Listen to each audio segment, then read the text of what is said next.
بسمی یا غنی الرحمن الرحیم یا غنی ومن کفر فإن اللہ غنی عن العالمین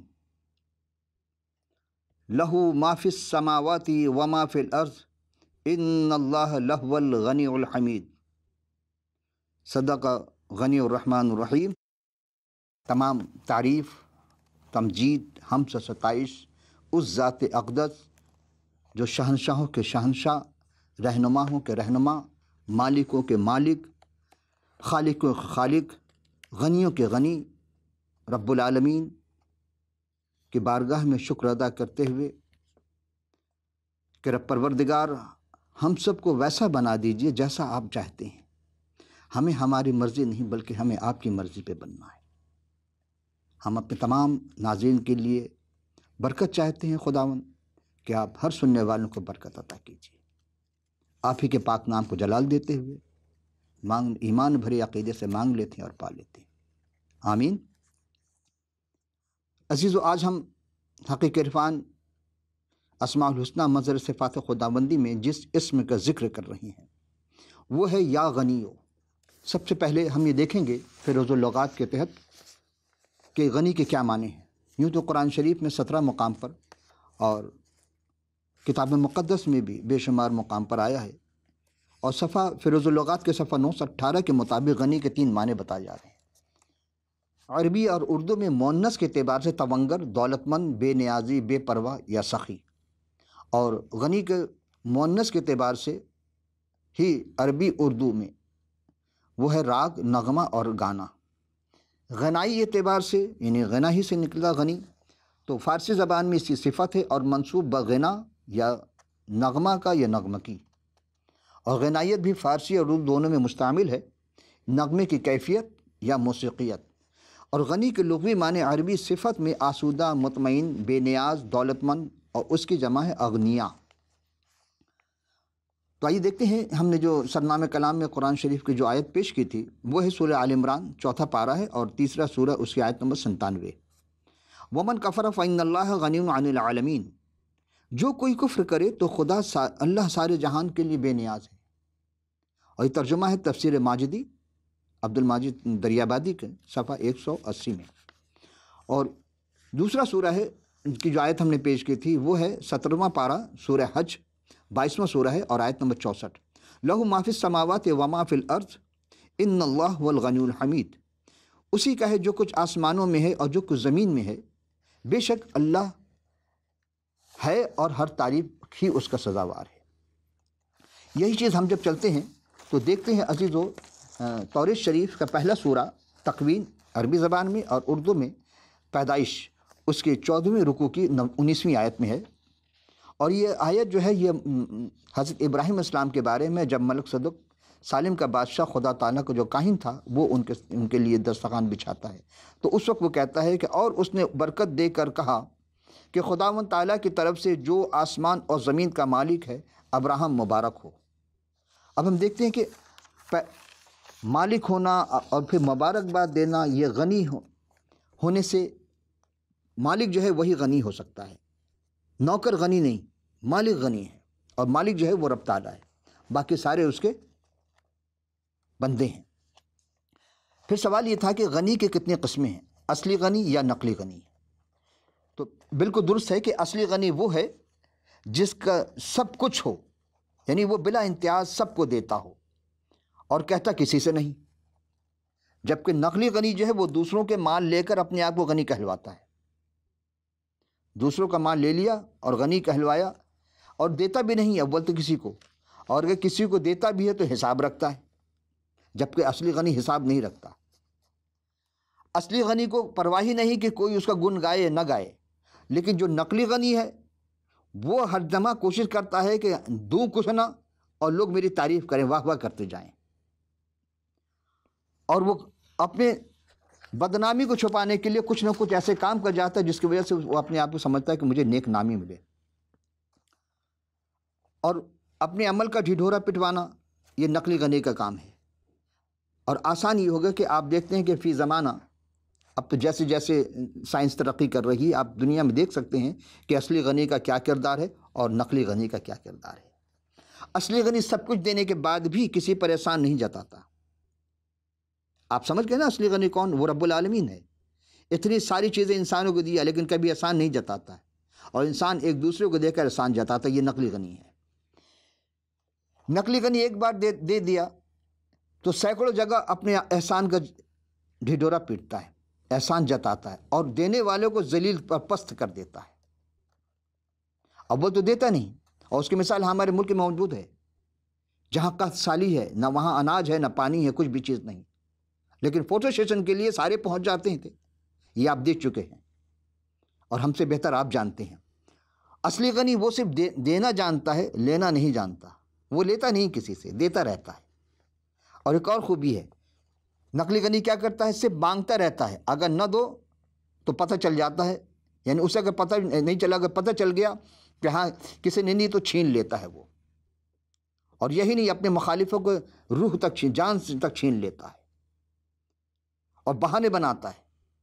ہمارے تو بہت آسان ہو گیا، بہانے بناؤ اور اس پر کوئی نہ کوئی ایسی چیز لگا کر کے، تہمت لگا کے، الزام لگا کر کے جائیداد اس کی ساری چیز کو اپنے ہڑپ کر لو۔ یہ آسان ہو گیا اب ہمارے یہاں۔ خدا ان سے بچائے، ہدایت عطا فرمائے۔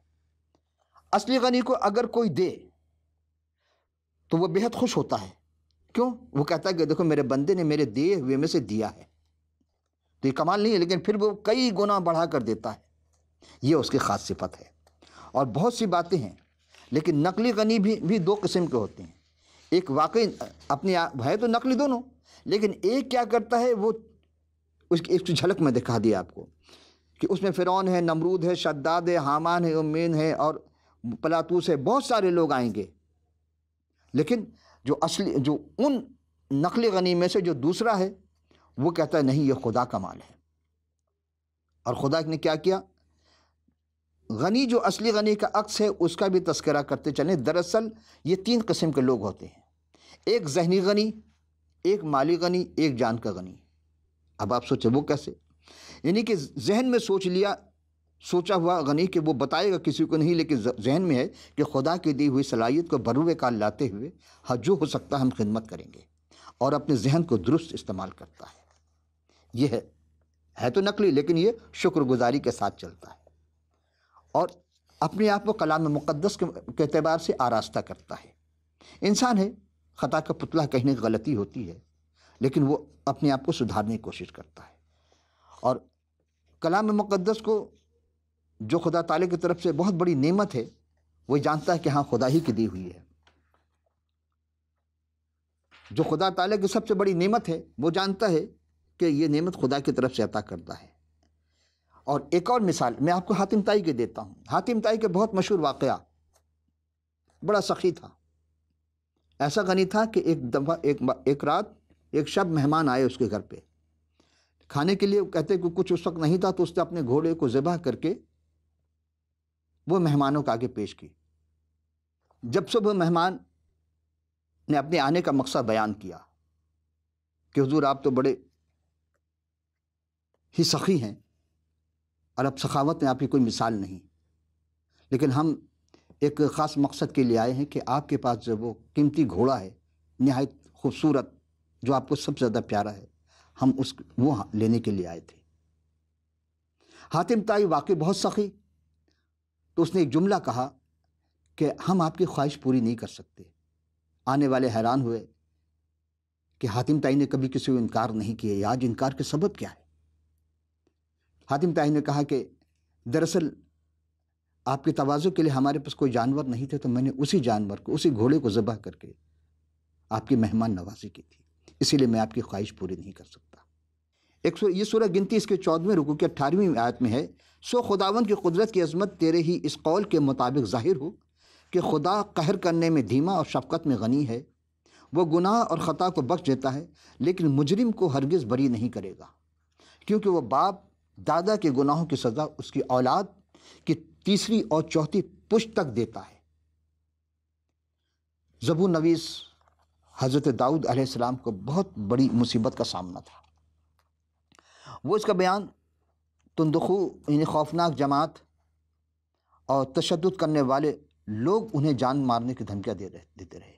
گو کہ جناب داؤد بھی کافی طاقتور تھے، لیکن وہ ان سے زیادہ طاقتور جو ان کے دشمن تھے، ان لوگوں نے خدا، جبکہ وہ خدا تعالیٰ کے ماننے والے بھی نہیں تھے، اور ان لوگوں کے پاس خدا تعالیٰ کے لیے کوئی وقت نہیں تھا کہ خدا کے لیے کوئی وقت دیں، لیکن حضرت داؤد علیہ السلام مسلسل خدا تعالیٰ کو سے دعا کرتے رہے اور جانتے تھے کہ خدا یہ کام کر سکتا ہے۔ ان کا کامل ایمان بھی تھا، اور اس پریشان کن لمحات میں اس بات سے اپنے دل کو تسلی دیتے تھے کہ خدا رحیم و کریم ہے اور قہر کرنے میں دھیما اور شفقت میں غنی ہے۔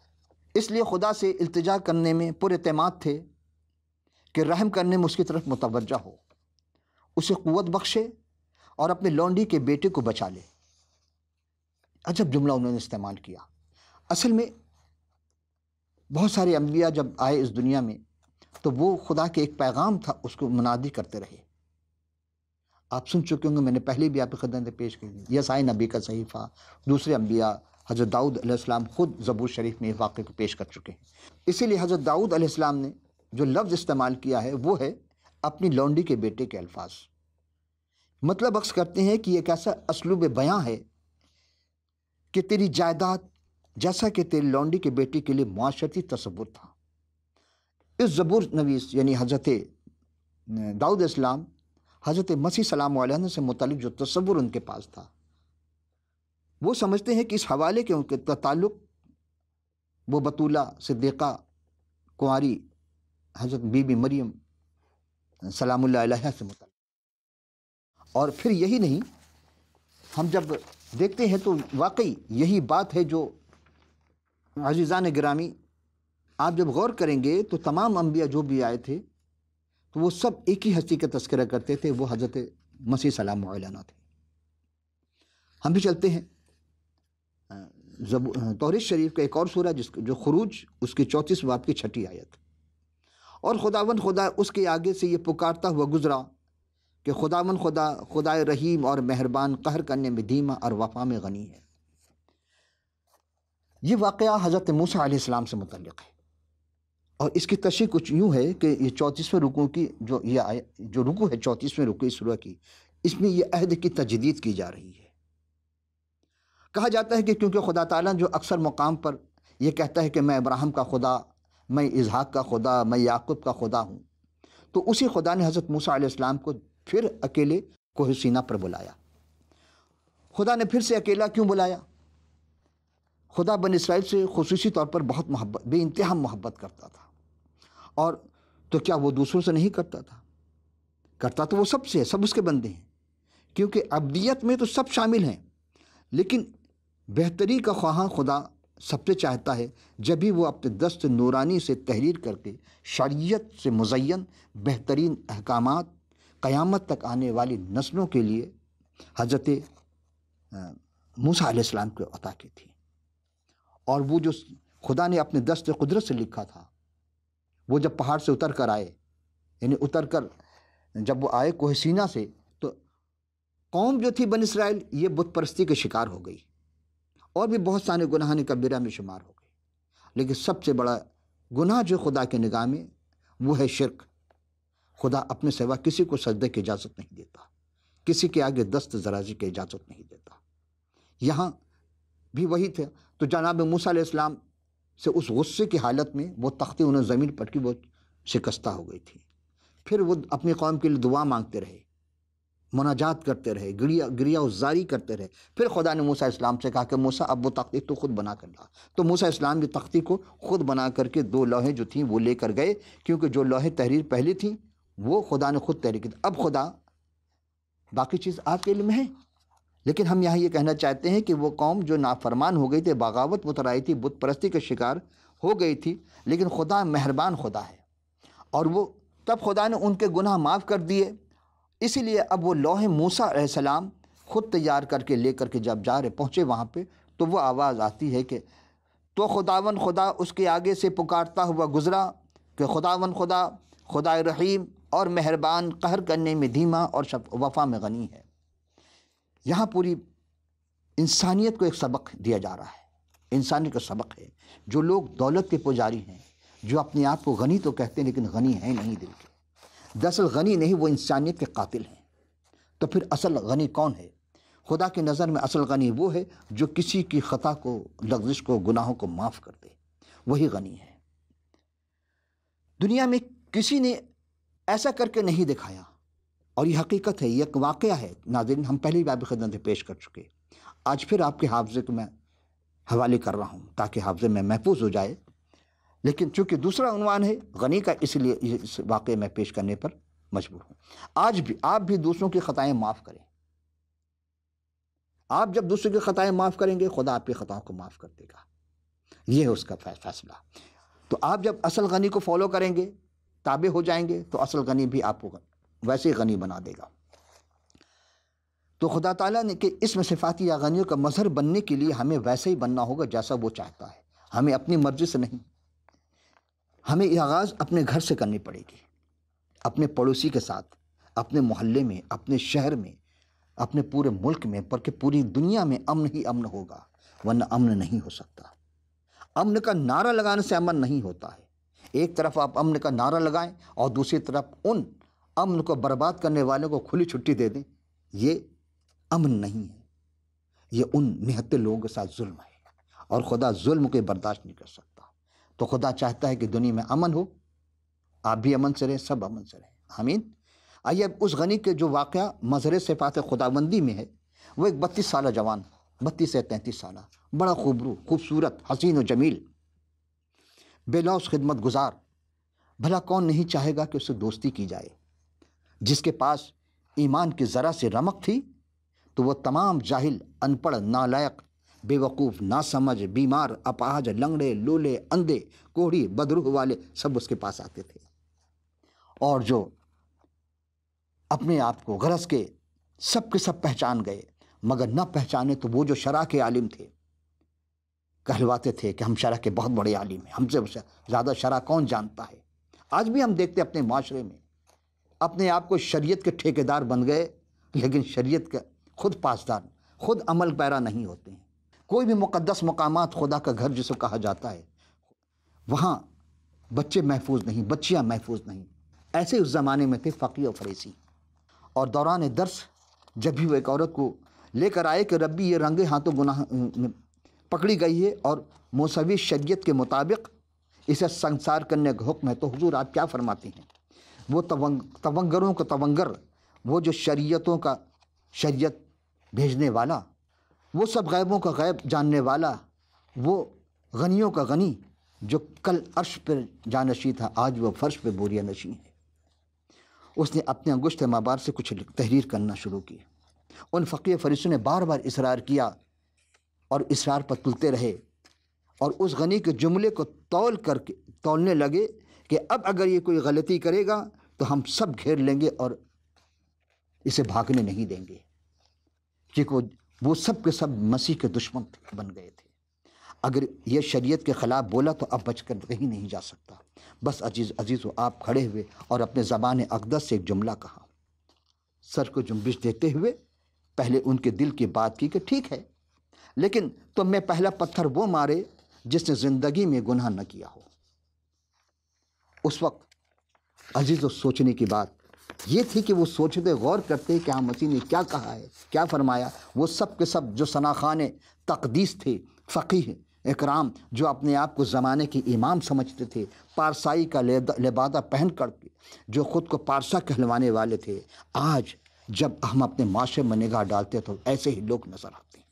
اس وقت بھی جھوٹے قصے کہانیاں گڑھ کر کے عزیزو، جب انہوں نے دیکھا کہ مسیح نے جو جملہ کہا تھا، ان کے اس لبادے کو چاک چاک کر دیا، تار تار کر دیا۔ لبادہ کیا تھا؟ لبادہ یہ تھا کہ تم سب توبہ کرو، اور اصل جو مجرم تھا تم ایک کو لائے، دوسرے کو نہیں لائے۔ مسیح سب جانتے تھے، لیکن نہیں کہا کہ پہلا پتھر وہ مارے جس نے گناہ نہ کیا ہو۔ عزیزو، اجتماعی توبہ کا دروازہ کھول دیا تھا کہ تم سب توبہ کر لو، لیکن توبہ کسی نے نہیں کیا، بلکہ وہ جب پتھر ہاتھ میں اٹھایا تھا وہ سب پتھرا گئے اور ایک ایک کر کے وہاں سے چلے گئے۔ توبہ تو کسی نے نہیں کیا، لیکن جناب مسیح نے جب سیدھے کھڑے ہوئے تو پوچھا اس خاتون سے کہ کیا ہوا، یہ کہاں گئے، تجھ پر کیوں نہیں الزام لگایا، کیوں نہیں توبہ دری؟ کہا کہ سب چلے گئے۔ تو وہ غنی جو گناہ کو معاف کرنے پر قدرت رکھتا ہے، اختیار ہے اس کے پر۔ اس نے کہا کہ جا میں بھی تیرے گناہ معاف کرتا ہوں، آئندہ گناہ نہ کرنا۔ یہاں عزیزو جب توبۃ النصوحہ سن کر کے وہ تو سب چلے گئے، لیکن مسیح نے کہا تھا جو سمجھ کر کے نہ سمجھ سکے، کیا بہتر ہوتا کہ وہ توبہ کر کر ایمان لے آتے، مگر اپنے ہاتھوں کو انہوں نے پتھر تو اٹھائے تھے، اپنے اوپر پتھر مار لیا، زندگی بھر وہ پتھر تلے دب گئے لیکن توبہ نہ کر سکے۔ جناب مسیح کے اس جملے نے عزیزو قیامت تک آنے والی نسلوں کو ایک سبق دے دیا کہ اگر کسی پہ الزام لگانا، تہمت لگانا، تو اپنے طرف ضرور دیکھنا کہ ہم میں یہ گناہ تو نہیں شامل۔ آج فتوے تو لگا دیتے ہیں، لیکن مفتی کو نہیں پتا کہ اس نے خود کتنا گناہ کیا ہوگا، خود کتنا گناہ کیا ہوگا، اور پھر ہم اس کا تذکرہ کر رہے ہیں۔ ایک مفتی کا تذکرہ، ایک عالم دین کا تذکرہ، عباسی دور کا واقعہ ہے۔ 1 منٹ لوں گا آپ سے اس واقعے کے لیے۔ بادشاہ سے کہا، عباسی دور کا خلیفہ ہے بادشاہ، وہاں ایک عالم دین تھے جو ایک فقہ کے امام کہلائے۔ مختلف لوگوں نے مختلف کہا، کسی نے کہا امام حنبل تھے، کسی نے کچھ کہا، کسی نے کچھ کہا، جوان تھے اس وقت وہ۔ گناہ کی بات ہو رہی تھی، بادشاہ نے کہا مجھ سے گناہ ہو گیا، میں نے اپنے بیوی کو کے متعلق کہا کہ طلاق دے دی تھی۔ کس بات پر؟ بادشاہ نے کہا کہ دیکھو، اس نے کہا کہ میں نے پوچھا کہ آج میں کیسا نظر آ رہا ہوں، تو اس نے کہا کہ تم گناہگار نظر آ رہے ہو، تم جہنمی ہو۔ بادشاہ تھا، اس نے کہا کہ مجھے غصہ آیا، میں نے اپنی بیوی کو طلاق دی تھی۔ تو اس نے کہا کہ نہیں، طلاق نہیں ہوئی، جبکہ دوسرے فقہ کو سب نے کہا طلاق ہو گئی، لیکن وہ جوان کہتا ہے کہ نہیں، طلاق نہیں ہوئی۔ وہ اپنے زمانے کے فقہ کے امام کہلائے، طلاق نہیں، کیوں؟ اس لیے کہ بادشاہ نے کہا کہ یہ بتائیے کیا زندگی میں کبھی آپ نے گناہ کیا؟ بادشاہ تھوڑی تعامل ہوا، غور کیا، اپنے زندگی کو ٹٹولا، کہا ایک دفعہ ایسا ہوا کہ میں اپنے کمرے میں جیسے داخل ہوا تو ہماری ایک بہت ہی خوبصورت نوکرانی حسین و جمیل وہ صفائی کر رہی تھی، بس میں نے اندر سے کنڈی لگا دی اور چاہا کہ اس کے ساتھ برائی کروں، تو اس نے یہ چیخ کر کہا کہ دیکھو خدا دیکھ رہا، تم خدا سے ڈرو۔ بس میں کانپ گیا، حالانکہ میں بادشاہ تھا، کنڈی اندر سے بند تھی، کوئی نہیں روک سکتا تھا، لیکن میں اپنے آپ کو روک لیا۔